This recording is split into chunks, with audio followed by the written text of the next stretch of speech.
मानसी सेवा के विषय में श्री राजेंद्र दास जी महाराज का एक अद्भुत प्रवचन है, उसे आप सुनिए। श्री महाप्रभु वल्लभाचार्य जी कहते हैं, श्री कृष्ण सेवा सदा कार्या मानसी सा परामता चेतस्तत् प्रवणम सेवा तत्सिद्ध्यै तनुवित्तजा। श्री कृष्ण की सेवा सदा सर्वदा करनी चाहिए। श्री कृष्ण की समस्त प्रकार की सेवाओं में मानसी सा परामता, मानसी सेवा सर्वोपरि है। तब कंजूसों की तो जय जयकार हो गई, क्योंकि उनको तो मानसी सेवा में खर्च तो कुछ है नहीं। क्या खर्च है? फूटी कौड़ी का खर्च नहीं है मानसी सेवा में। और चाहे जो हमको रोज 56 भोग लगाओ, क्या परेशानी है? प्रकट सेवा में वेद लक्षणा भारतीय देसी गाय का दूध दही घी मिलना कठिन हो जाएगा, पंचगव्य पंचामृत मिलना भी कठिन हो जाएगा। मानसी सेवा में कामधेनु का आवाहन करो, उसका ही पंचगव्य, उसी का पंचामृत बनाओ, खूब ठाकुर जी को स्नान करो, हजारों मन से स्नान करा दो। क्या कंजूसी है? कोई कमी नहीं। रोज फूल बंगला बनाओ,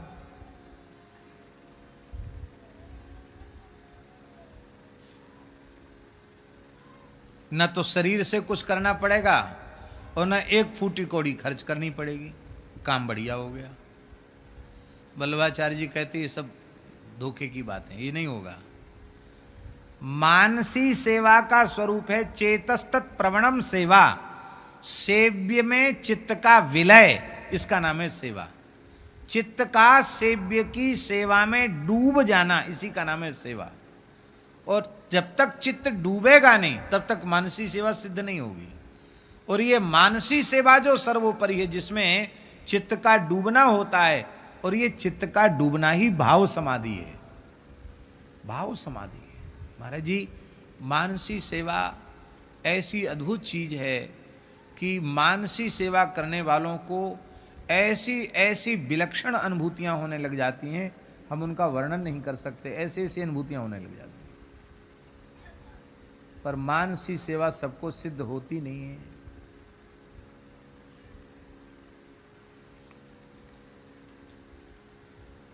एक वैश्य परिवार की माई थी,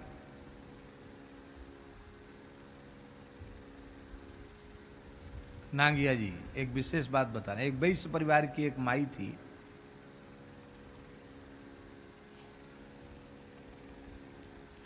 ऐसी विलक्षण मानसी सिद्ध थी उसको। उस माता जी का दर्शन मैंने किया। वो अपने घर में बैठे बैठे वृंदावन का चिंतन करती, तो ये बता देती कि मैं कहां बैठा हूं। आज राधा रमन लाल जी की पोशाक कैसी है, आज बिहारी जी की कैसी झांकी है, और आज यमुना जी पे कौन कौन था, ये बता देती हो। विचित्र माई। एक कोई काम था, महाराज जी ने, पहाड़ी बाबा महाराज ने हमको भेजा, हम गए। ग्वालियर की बात है। तो हम वहां जैसे ही पहुंचे तो उसमें मोबाइल का साधन था नहीं, मोबाइल वाला जो फोन वाला साधन था नहीं। और नंबर हमको किसी, उनके घर का कोई नंबर हमको याद था नहीं। महाराज जी तो विलक्षण महापुरुष, जाओ जाओ जाओ जाओ, काम है, जाओ, चले जाओ। क्या वहाँ चले जाना, वहाँ मोहल्ले में वहाँ चले जाना। और हम वहाँ गए तो उनके लोग हमको स्टेशन पर लेने के लिए मिले। तो हमें बड़ा आश्चर्य हुआ कि स्टेशन पर इनके पुत्र कैसे आ गए लेने के लिए।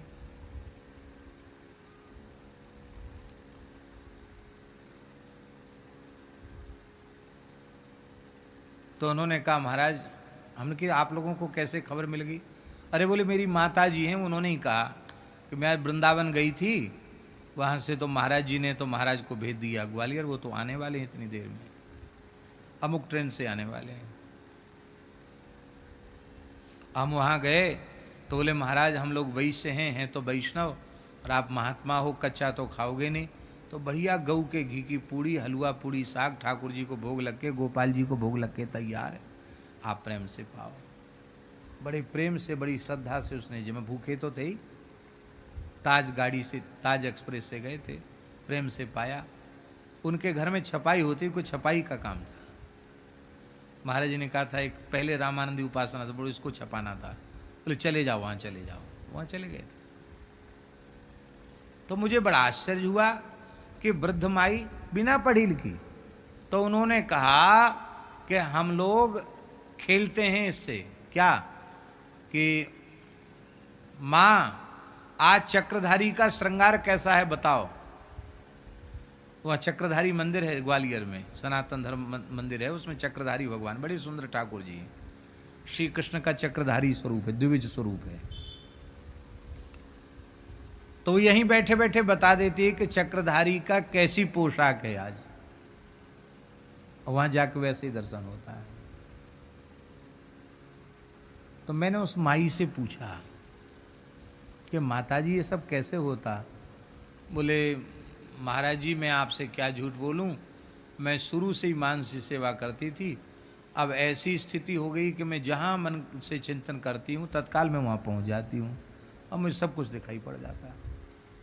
एक तो वो मैंने देखे, वैश्य परिवार की माता, और एक ठाकर सी भाई थे गुजराती, वो भी विलक्षण थे। वो पूरे 84 कोस ब्रिज की रोज एक परिक्रमा करते थे मानसी में, और उनकी भी ऐसी विलक्षणता थी कि कहां कौन से महापुरुषों का भी दर्शन करते थे। तो यहां तक बता देते थे कि हम उस समय आपके पास गए थे, उस समय आप कहां थे और क्या कर रहे थे। मन में कितनी शक्ति होती है। मानसी सेवा कहते किसको हैं, ये प्रत्यक्ष अनेक महानुभावों को हमने देखा सुना।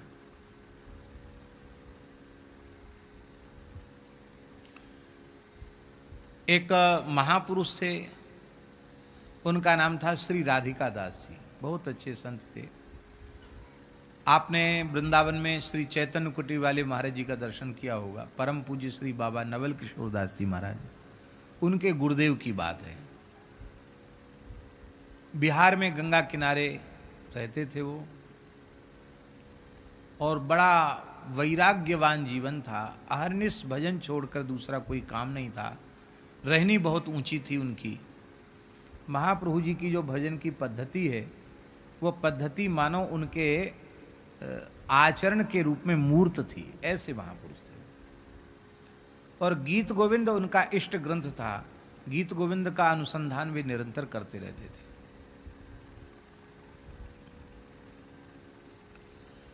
मानसी सेवा में प्रिया लाल जी को बीरी आरोग्यवाई, और अब लाल जी प्रिया जी कुछ निद्रित होने लगे, तो आपने मंजरी भाव से प्रार्थना की कि आप अब बीरी को उगार देवें। तो युगल सरकार ने बीरी उगारी, और उस बीरी का वे आस्वादन कर रहे थे मानसी में। ये सत्य घटना है। मानसी में प्रिया लाल जी की उगारी हुई बीरी का वे आस्वादन कर रहे थे और लेटे हुए थे। मानसी सेवा उनकी चल रही थी। बिजली थी नहीं, दीपक टिमटिमा रहा था। तितिक्षा ऐसी थी कि 24 घंटे में एक इतनी छोटी मिश्री की डली का भोग मीठा के रूप में ठाकुर जी को लगता था। न घी का प्रयोग, न तेल का प्रयोग, न नमक का प्रयोग, न मिर्च का प्रयोग, एकदम निस्वाद भोजन। और धन का तो कोई दूर दूर तक लेना था ही नहीं, स्पर्श ही नहीं था, कोई संपर्क संबंध ही नहीं था। बहुत ऊंची तितिक्षापूर्ण रहनी थी उनकी। मोटा खाना, मोटा पहनना और भजन करना। तो उनको खांसी आई, ठसका लग गया, तो खांसी आई, तो खांसी जोर उठी। तो उनके जो निकट थे वृद्ध शरीर था, उनको उठा के बिठाया, तो उनके मुंह से कुछ रक्त जैसा आ गया। कपड़े पर गिरा, मार्किन का कपड़ा था। तो टार्च जला करके देखा तो पहले तो लगा रक्त, लेकिन वो रक्त नहीं था, वो पान के कण थे। और इतनी दिव्य सुगंध की पूरा कक्ष बीड़ी की सुगंध से गमक उठा। और महाराज राधा राधा राधा राधा कह के विकल होकर के रोने लग गए, बहुत अधिक रुदन करने लगे। बाद में यह पता चला कि मानसी में बीड़ी खाई और प्रत्यक्ष मुख से बीड़ी निकल गई। पर यह मानसी सेवा की सिद्धि होती कब है? तत्सिद्धे तनुवित्तजा। यही राधा कुंड की बात है। श्री रघुनाथ दास गोस्वामी पाद ने मानसी में ठाकुर जी को खीर का भोग लगाया और ठाकुर जी के अतिशय आग्रह के कारण ठाकुर जी के अधरामृत प्रसाद युक्त खीर को खाया। और दोना भर छाछ पीकर भजन करने वाले महात्मा वो इतनी गरिष्ठ खीर ठाकुर जी के आग्रह से पाली, तो गुरुपाक होने से उनके शरीर में ज्वर आ गया। और जब ज्वर आ गया, बुखार आ गया, तो फिर सब चिंतित हो गए ब्रजवासी। तो उसमें गोसाई श्री विठलनाथ जी महाराज जतिपुरा विराज रहे थे। विठलनाथ जी के जो निजी वैद्य थे, उन वैद्य को गोसाई विठलनाथ जी ने भेजा, बोले बाबा अस्वस्थ हो गए, उनको देख के आओ। तो जतिपुरा से वैद्य जी गए। वैद्य जी ने नाड़ी देखी। नाड़ी देखते ही उन्होंने कहा कि इन्होंने तो खीर खाई है। क्या कहा? इन्होंने खीर खाई है। इनको जो ज्वर हो रहा है वो इसलिए हो रहा है कि केवल छाछ पी करके ये भजन करते हैं, और इतनी गरिष्ठ चीज इनकी आंत में चली गई, उसी की गर्मी से इनको बुखार हो गया। ब्रजवासी बोले वैद्य जी भांग तो नाए छानवे लग गए, दाऊ जी की बूटी है। बाबा केवल छाछ पी के भजन करे और तू कह रहा है कि याने खीर खाई है। ये खीर खाए हुए कहां चलो गए हो? कहां खाई याने खीर? हम नहीं मान सकते तुम्हारी बात कि इसने खीर खाई। तो उन्होंने कहा कि तुम हमारी बात ऐसे नहीं मानोगे, अभी हम एक दवाई देते हैं, उससे इनको बमन होगा, उल्टी होगी। तो बमन होगा तो पता चल जाएगा क्या खाया है, जो खाया होगा उसी की बमन होगी। तो रघुनाथ दास गोस्वामी जी ने बमन के लिए मना कर दिया, ठाकुर जी का अधरामृत प्रसाद है। नहीं, बमन की आवश्यकता नहीं है। तो भाई ये लोग विश्वास नहीं कर रहे हैं। बाबा आप ही बताओ, आपने खीर खाई? तो मुस्कुराते हुए श्री रघुनाथ दास गोस्वामी जी ने स्वीकार किया कि हाँ हमने खीर खाई।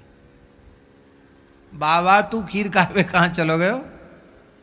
तू कहां खीर खाया हो? तो उन्होंने कहा हमने जिस राज्य में खीर खाई है उस राज्य में इनका प्रवेश है, क्योंकि गोसाई श्री विठलनाथ जी से ब्रह्म संबंध प्राप्त है। ये गोसाई जी के वैद्य हैं, इनका वहाँ प्रवेश है। सामान्य वैद्य नहीं बता सकता कि भाव राज्य में खीर खाई गई है। ये गोसाई जी के वैद्य हैं, इसलिए जानते हैं। इसको कहते हैं मानसी सेवा।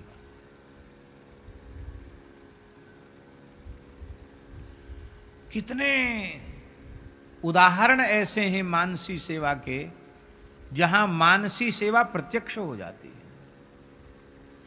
पर यह मानसी सेवा कैसे बनेगी? बोले चेतस्तत् प्रवणम सेवा तत्सिद्धि तनु वित्तजा। पहले तनुजा और वित्तजा सेवा करो तो मानसी सेवा बनेगी। पहले शरीर से सेवा करो और शरीर से उपार्जित धन से सेवा करो।